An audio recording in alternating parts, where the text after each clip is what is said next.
good afternoon, everyone.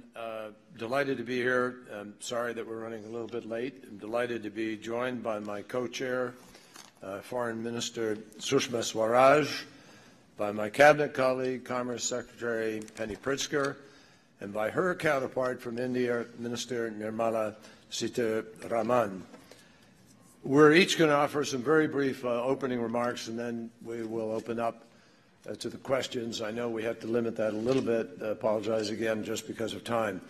We have just completed the 2015 edition of the U.S.-India Strategic and Commercial Dialogue, which this year includes the commercial component for the very first time. And I want to thank Secretary Pritzker for leading that track together with her counterpart from India, which is a critical component of our bilateral relationship. This is the second strategic dialogue that I have chaired with my friend Sushma, and I think she would agree that the level of our cooperation is impressive. It is expanding in ways that will not only benefit both of our countries, but will benefit the world. For starters, we have concluded a very significant memorandum of understanding on energy security, climate change, and clean energy. India's commitment to reach 175 gigawatts of renewable energy by 2022 is the world's most ambitious target in the area of renewables. American companies and research institutions are committed to help our partners achieve that goal. We're also launching a Fulbright Climate Fellowship program to facilitate the exchange of key research information. More important still, both of our governments are firmly committed to reaching a truly meaningful, truly comprehensive, and truly ambitious climate agreement in Paris later this year. And that is absolutely critical. It reflects the responsibility of world leaders to show the way on problems that profoundly affect not just our countries, but all of the citizens of this planet. Energy and climate change are but two of the many issues on which our governments made progress over the last couple of days, and particularly today in our plenary session. For example, our governments are leading on efforts with 21 other nations to end preventable maternal and child deaths. Our hope is that this initiative will spell the difference between life or death for millions of children and for women between now and the end of the decade. Second, we agreed on a joint initiative to train troops in 6 African countries before they deploy to UN peacekeeping missions. This responds to a growing need for effective, professional, international peacekeeping in regions of conflict. And regrettably, there are too many regions of conflict. The increase in peacekeeping demand is high, and we are very grateful to India for its expertise and for its willingness to help lend that expertise to this task. Third, we have renewed our joint commitment to maritime security, international law, and the peaceful resolution of disputes in the Asia-Pacific and Indian Ocean regions. Fourth, we will be implementing measures to deepen even more our cooperation in the fight against international terrorism, which has claimed too many lives in both of our countries.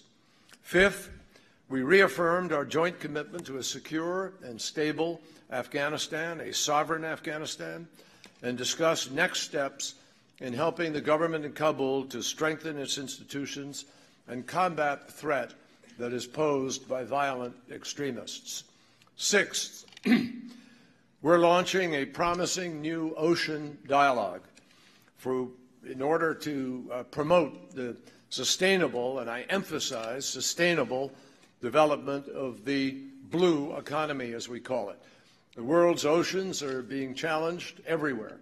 The fisheries of the world are either dramatically overfished or near extremis, and it is imperative for countries to come together in an effort to try to manage the fish stocks of the world and in order to make sustainable practices the practices that are accepted across the planet.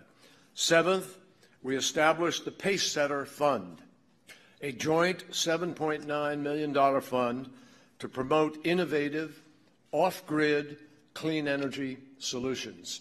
And finally, during the UN General Assembly sessions next week, Sushma and I will join Japanese Foreign Minister Kishida in the first trilateral ministerial meeting to coordinate policies among our three great democracies. In closing, I want to once again thank the members of both the U.S. and the Indian delegations for their very hard work and for a very productive and candid exchange today. The U.S.-India relationship is a bright spot on the international landscape and is one of the most important bilateral relationships in the world. President Obama and our entire administration are strongly committed to this relationship, to this friendship, and President Obama looks forward to meeting with Prime Minister Modi next week in New York. Our talks today have given us a platform for further progress. I mentioned at the end of the meeting today that one of the reasons we are late is there was so much to talk about. There are so many areas of cooperation. There is so much going on between us.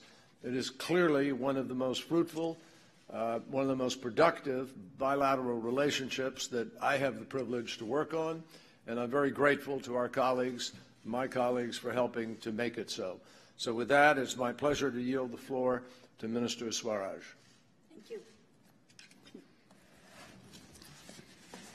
Friends, Secretary Kerry has just now told you that we have just concluded the first India-US strategic and commercial dialogue.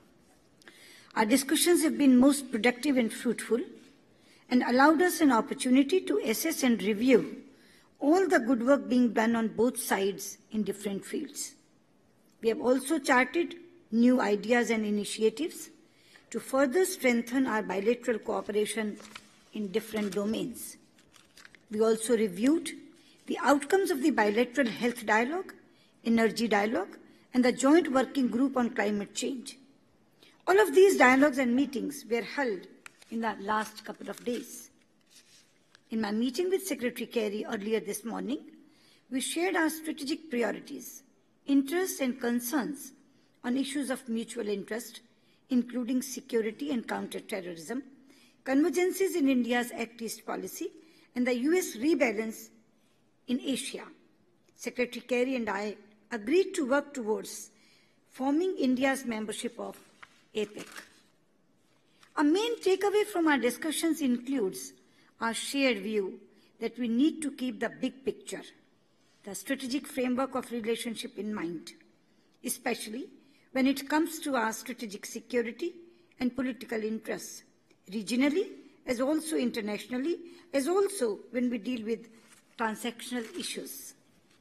We also talked about creating new substantive underpinnings to deepen bilateral engagement, including in the fields of defense, security, cyber, energy, climate change, science and technology, space, health, and other areas of economic development.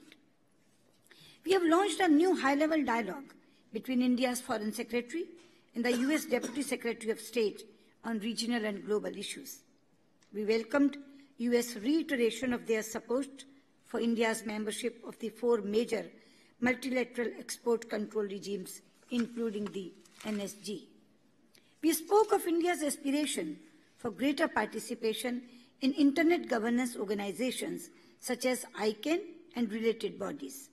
We agreed to convene a Track 1.5 program to further cooperation on Internet and cyber issues in this regard. We have agreed to step up our cooperation in fighting the menace of terrorism. We have recognized the threat posed by Lashkar-e-Taiba and other groups operating from safe havens in our region and the need for Pakistan to bring to justice the perpetrators of the 2008 Mumbai attacks. I am happy that we have been able to conclude a joint declaration on combating terrorism to expand our counter-terrorism partnership. We recognize climate change as one of the most pressing challenges of our times. We have agreed to maintain close consultation in the run-up to the COP21, the Paris Conference of Parties under the UN Framework Convention on Climate Change. We are also looking at an early extension of the US-India Technology Safeguards Agreement to facilitate US satellite components on Indian commercial space launch vehicles for another 10 years. Secretary Kerry and I are also due to meet again in a few days' time with our Japanese counterpart, Foreign Minister Kishida, for the first ever trilateral meeting of the foreign ministers of our three countries. To sum up, we have had a most productive exchange of views today on bilateral, regional, and global developments. In our assessment, the dialogue would drive forward the strategic relationship and advance domain-specific bilateral functional engagement. Thank you. Secretary Pritzker. First, I'd like to begin by thanking my co-chairs, Secretary Kerry, Minister Swaraj, and Minister Sitharaman. I also want to acknowledge and thank the co-chairs of the U.S.-India CEO Forum, Dave Coady and Cyrus Mistry, for their strong leadership and commitment to injecting the recommendations and perspectives of our country's private sectors into our commercial relationship. The last 2 days have been remarkable and historic, a major step towards realizing our shared vision of our country's leaders. Indeed, President Obama and Prime Minister Modi are committed to deeper trade and investment ties between our countries. And as part of this shared vision, the President and Prime Minister have called on all of us to increase U.S.-India trade fivefold. We simply cannot meet that goal of increasing U.S.-India trade fivefold without the input and perspective of both our private sectors and without laser-like focus across all levels of our two governments to address the impediments we face to doing more business together. Stakeholders from both the public and private sectors have been active participants in the last 2 days. Our initial work plan focused on our nation's joint priorities, including improving the ease of doing business, infrastructure development, promoting innovation and entrepreneurship, and harmonizing standards and global supply chains. We made enormous progress in each of these areas. Our efforts come at a moment of extraordinary opportunity and urgency for both the United States and India. We have known for decades that our commercial relationship has not lived up to its enormous potential. Despite being the fastest-growing major economy in the world, India is only America's 11th largest trading partner and 18th largest export market. Today, given the global headwinds in the global economy, neither of us can afford this underperformance any longer. As President Obama has said, we must make it easier for Indian and American companies to buy from each other, to invest in each other, and to create with each other. Now is the time to address the impediments to growth faced by our businesses and economies, and we will only succeed if we work together. I can tell you that after the last 2 days, we have had great positive energy, strong participation across our governments, integrated the views of the private sector into our agenda, and we have formed the basis to develop a robust working plan. Put simply, an expanded economic partnership between the United States and India will allow us to create greater prosperity for our workers, our businesses, and our communities in both our nations. That's what brought us together this week, and that must remain our focus in the days, months, and years ahead. We are already seeing signs of progress. For example, press reports this morning indicate that Boeing struck an agreement to sell Apache and Chinook helicopters to India. This deal is a clear indication of Prime Minister Modi's leadership in improving the ease of doing business in his country, and an important symbol of the Indian government's commitment to closer ties with a leading U.S. enterprise. This morning, we also heard a presentation from Harvard Business School and the Indian Institute of Management, Ahmedabad, about the Commerce Harvard Business School cluster mapping tool. These two academic institutions are working together on a cluster map that will collect a broad range of economic data on Indian regional economies. Today, the Indian government agreed to support this effort because they recognize that this tool can help Indian companies integrate into global supply chains, strengthen the Indian economy, and advance Prime Minister Modi's economic development initiative, Make It in India. This tool will help American businesses find investment opportunities in India, find the right markets for our goods, and find potential partners. In addition, our department announced that Deputy Secretary of Commerce Bruce Andrews will lead a Smart Cities Infrastructure Business Development Trade Mission to India in February. These are exactly the types of collaborations we need to ensure that our commercial relationship truly lives up to its potential. I hope everyone here, Indian and American, in government and in business, will join us in seizing this opportunity to keep our nations open for more business together. Thank you. Thank you, Secretary. Secretary Sitharaman. Thank you. First, let me thank my co-chair, Secretary Pritzker, and also the U.S.-India CEO Forum, chairs, Mr. Cyrus Mistry, and also David Cote. The elevated SNCD provides a platform for taking on trade and commerce to the next level between our two countries. We have identified 6 work streams, one on business climate, the other on innovation and entrepreneurship and skill development, a third on infrastructure development and as in smart cities. Standards is the other. Next on technical textiles and Goa gum. And the final one on cooperation in services. We expect these work streams to come up with a roadmap to incentivize further investment and boosting of trade. We have also agreed to collaborate in organizing an innovation forum in 2016. Both sides will work together for creating a platform for promoting a culture of innovation. We have also agreed to collaborate on standards between the standard-setting bodies of the two countries. As a first step, the CII and the CANSI have signed an MOU for regular updation of standards for use in the industry. On standards a bit further, both sides have also agreed to exchanges between regulators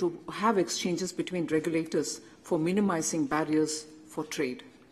We've agreed to explore opportunities for cooperation between India's National Physical Laboratory and the U.S. National Institute of Standards and Technologies, NIST. Encouraged by the success of the 2014 commercial dialogue in corrosion control, both sides agreed on the importance of continuing these dialogues as per the agreed terms of reference.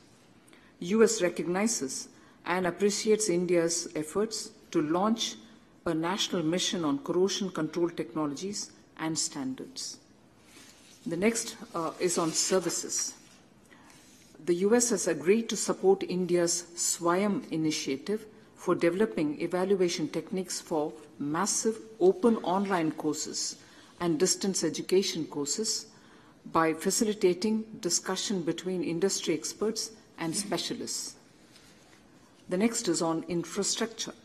U.S. is collaborating with India on its smart cities initiative on 3 of the 100 smart cities, Vizag in Andhra Pradesh, Ajmer in Rajasthan, and Allahabad in Uttar Pradesh. They are ready to welcome a trade mission and to participate in global smart city tenders. A small beginning has also been made on technical textiles, where the United States has agreed to facilitate exchanges between India's Center of Excellences and U.S. universities. We also agreed on collaborating on standards in these areas. Thank you very much. Thank you very much. It's now our pleasure to take, I think, one question for each. Is that what it is? Sure. Yes, sir. We have time for 2. The first question will come from Raj Jordan, Al Jazeera. Thank you, Mr. Secretary, and I also have a quick question for Madam Minister. First, Mr. Secretary, regarding the situation in Syria, there have been an increasing number of reports in the last 24 hours about Russian military aircraft being moved into position near Latakia and Tartus. What more can you say about that?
Given the fact that it is in an area of conflict.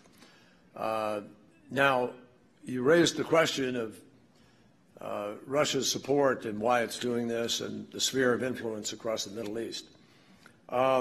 If they're looking for a sphere of influence across the Middle East, it's a pretty strange way to go about it, because support for Assad is support for a Shia minority that has dropped barrel bombs on its people, that has gassed his own people, war crimes, that has starved his people, tortured his people, 10,000 or more photographs of people who were tortured.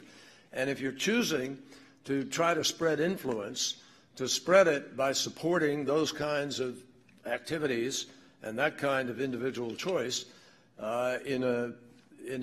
against a whole bunch of countries in the region that are opposed to those activities and to the person who has committed them, it's a very odd way to spread influence. If, on the other hand, Russia, and it is nothing new that Russia has chosen to support Assad. This has been the policy for the last 5, 6, 7 years and much more. So there is nothing new in what Russia has chosen to do except the level of increased presence on the ground to shore up the Assad regime. Now, why is it that we have said that presents a challenge? It's not a challenge to our influence or to what we are our presence. It is a challenge to the notion that you really want to have peace that can reconcile the sectarian and deeply moral division that now exists between the activities that President Assad has engaged in and the population of Syria that's fleeing the country. They're voting with their feet. They're leaving.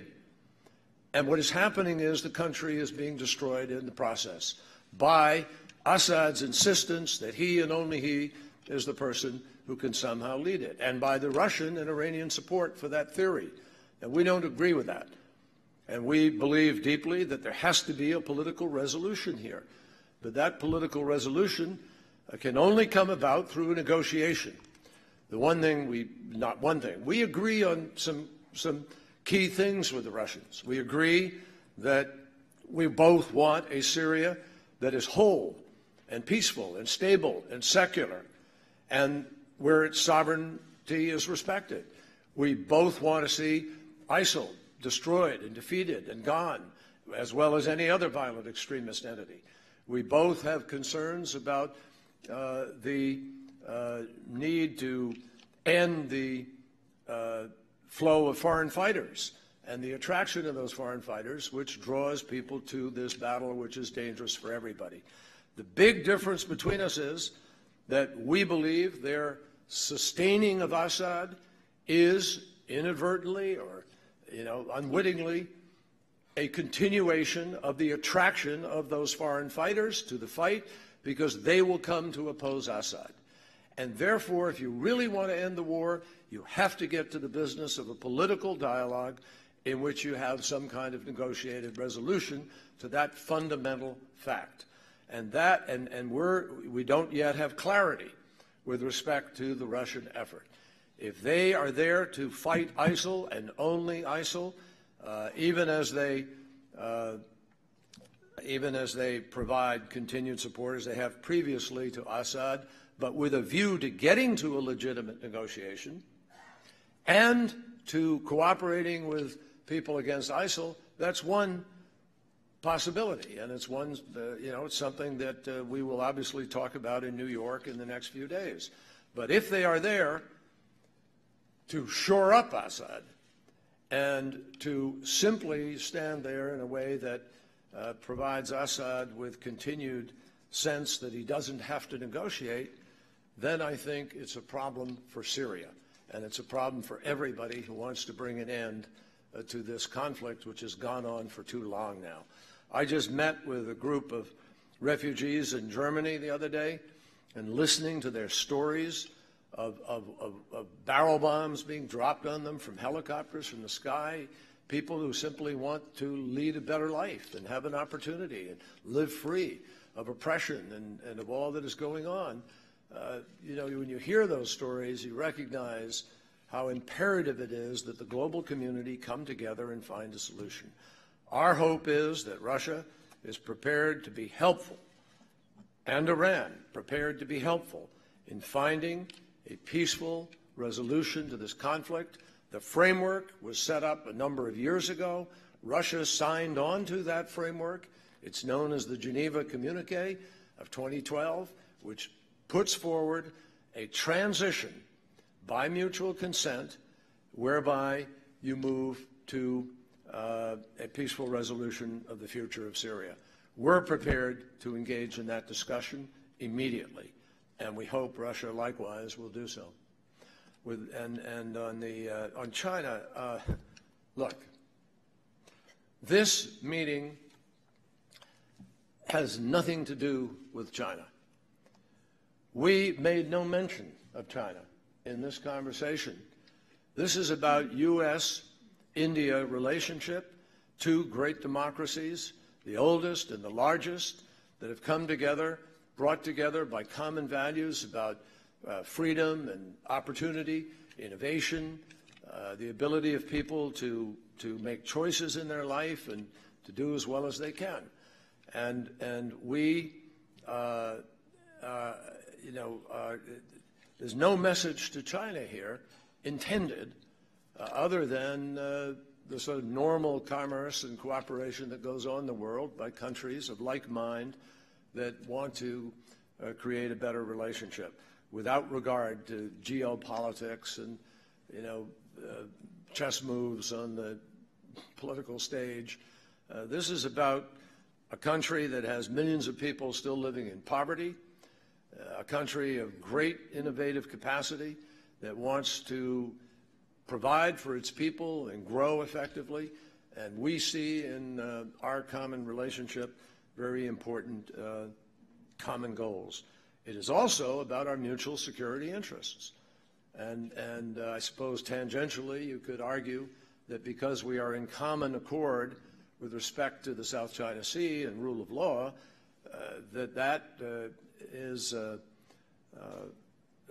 message to China, but it's really a message to everybody, to all countries, that freedom of navigation and rule of law are the standard that we've been working for and towards in concert with the global community under the United Nations and otherwise ever since the end of the last World War, and with a great commitment to try to end conflicts between states. And now we face an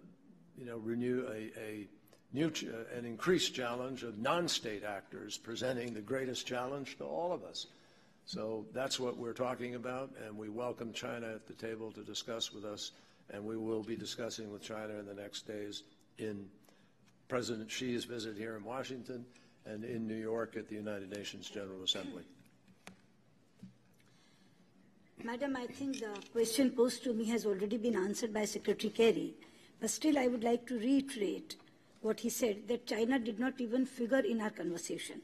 But the second thing is that this is a bilateral dialogue between India and United States. This is a dialogue to deepen and strengthen our bilateral cooperation, our bilateral ties.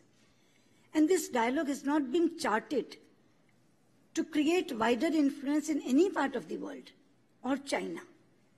And for your information, I would like to tell you that United States has the same dialogue mechanism with China too. This is called strategic and economic dialogue. In India, it is called strategic and commercial dialogue. The same connotation. So they have the same dialogue mechanism with China. So any fear or apprehension that this dialogue was aimed towards China or for wider influence in part of the world, that is mistaken. On the Indian side, I recognize Smita Prakash of ANI. Thank you. My question to Minister Swaraj, you spoke about expanding India-US cooperation on counter-terrorism. What are the contours of the relationship? I mean, has it been amped up, and to what extent? To Secretary Kerry, in your talks with Minister Swaraj, was there a discussion on the threat being posed by ISIL in South Asia, and how can India and the US cooperate to counter that threat? Thank you. Smita, as I said in my statement, that terrorism is the biggest menace. I would like to add to that this is also the greatest challenge in the present context. And to fight terrorism, you need global as well as bilateral cooperation. And I am very happy that today India and United States have issued a joint statement on combating terrorism. And I'm also happier that United States appreciated our concerns, and they also pledged support to fight terrorism together. You will get this joint statement which we have issued, but I would just like to quote 2 points from that statement, and it will give the answer to your question. Let me just quote 2 things. One, we have said, we reiterate the threat posed by Al-Qaeda, Lashkar-e-Taiba, Jaish-e-Mohammed, D Company, and the Haqqani network, and other regional groups that seek to undermine stability in South Asia. Then, we call for Pakistan to bring to justice the perpetrators of the 2008 Mumbai attack. As I told you that they appreciated our concerns, so another bullet says, we strongly condemn the July 27, 2015 terrorist attack in Gurdaspur, Punjab, and August 5, 2015 attack in Udhampur, Jammu and Kashmir. This demonstrates the fact that we are determined to fight terrorism together. And I'll just add, I think she answered that question for me too. I mean, we are determined to fight it of all forms. We did talk about ISIL specifically. We are committed to try to augment our efforts with respect to ISIL and other groups. Over the last 6 years, the intelligence community here in the United States has worked with all of our partners, and particularly with India also, in order to stop attacks before they happen. This specifically grew out of the Mumbai events, and we know it's difficult to do, but we're working cooperatively to be able to do that. And we hope to work even more with India's input on this, on the question of ISIL specifically. Part of that, I'm sure, will depend on strategic choices that are made over the course of the next days, both here in Washington and elsewhere with respect to Syria and the rest of the region. And those are discussions that we'll be having in New York over the course of the next few days. But India has pledged to be a key partner in all of that, and we're very grateful to them for the peacekeeping announcement that I just made here today, which is a pretty significant effort by India to step up at a time where the UN is under enormous pressure to meet peacekeeping obligations in the world. That concludes the press conference. Thank you very much.